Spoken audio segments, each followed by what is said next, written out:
What's up, guys? Welcome to Octopath Traveler Chapter 1, Tressa Boss Strategy. So Tressa is a merchant, super cute utility character. If you choose her as your starting character, you're just going to be flush with cash. It's pretty awesome.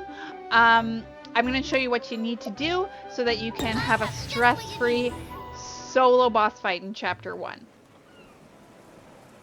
So I'm going to show you what you need to be prepared for the boss so that it is stress-free. It's actually two bosses. These guys are called Mick and Mac. So you definitely want Trade Tempest. It deals wind damage to all foes. And Sidestep is amazing. You can dodge a single physical attack with 100% success rate. This is super key in not just this boss fight, but in like any boss fight you have Tressa. Okay?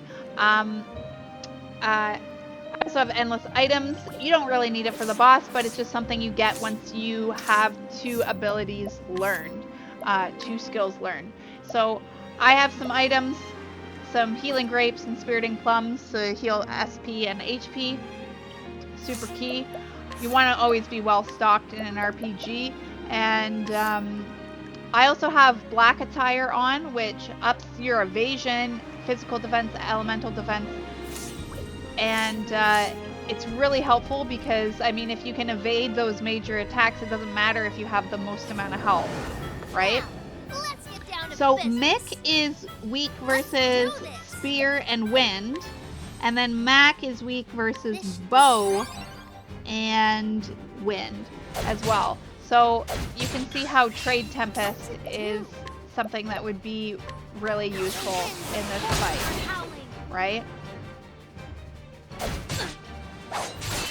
So the tricky thing is you're going to try to want to, instead of focusing on one enemy at a time, you're going to kind of want to deal equal damage to both. Because when one is defeated, the other says, well, make you walk the plank, and then their physical and attack and physical defense increases, and they'll start using the mutiny skill. So that can be kind of annoying. So if you can swing it and defeat them around the same time, that would be ideal, right? So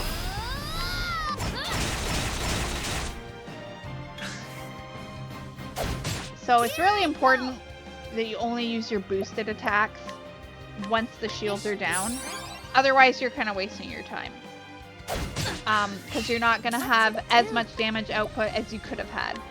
So I'm just going through a round where I'm healing my HP and SP. Obviously, when you're soloing a boss, you need to keep your health and SP up because there's no one that's going to revive you if you die. It's just game over, right? So you want to make sure that you're not dipping below half health because that's running it pretty dangerously. Pretty risky business.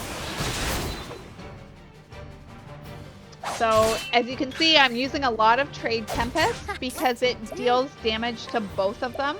And it also breaks down both their shields, right? So, that can be super helpful.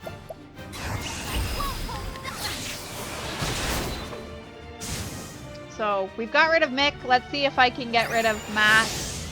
So, it says, we'll make you walk the plank. So, physical attack and physical defense has increased, but it's okay because I've already dealt him a lot of damage, so it's not like this battle is going to go on for too much longer. It's just a matter of being patient, staying healed up, and breaking down his shields, right? So he's obviously gearing up for his attack, so I'm going to use Sidestep so that I'm just going to not even be involved with his Pirate's Pride. So yeah, he missed me. Sucks to be him.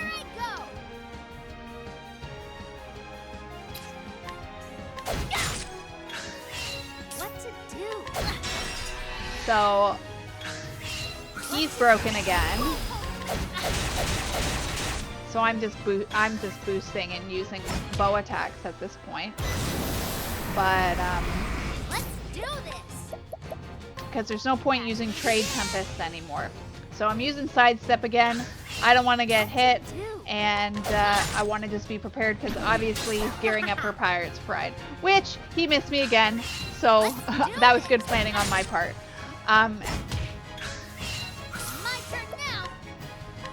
So it's important to stay healed, so I'm just staying healed there.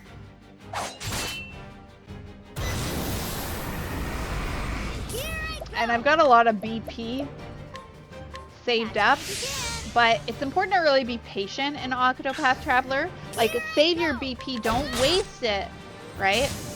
And I didn't even end up needing it because they're dead anyways. So there you go.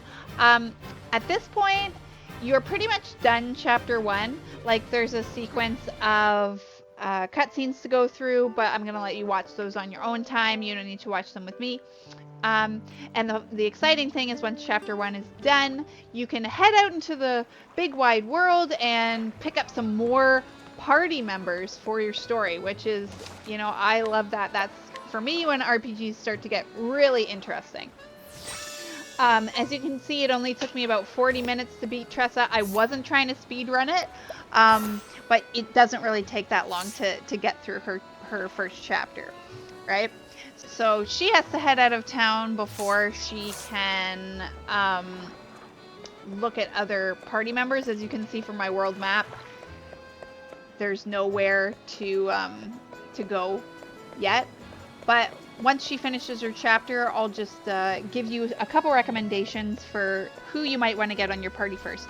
You can get anyone on your party. Like, there's no order in which you have to do it. I'm just giving recommendations based on, like, if you want a well-built party and you want a balanced party, right? Because Tressa's utility, so obviously you want to be going for somebody like Ulbrich, who's a warrior. He's really tanky. He's a great physical attacker. Or you could go the other direction. Cyrus, he's a scholar. You know, he's got a lot of magic right at the gate. Bit of a glass cannon, but I'm quite partial to him.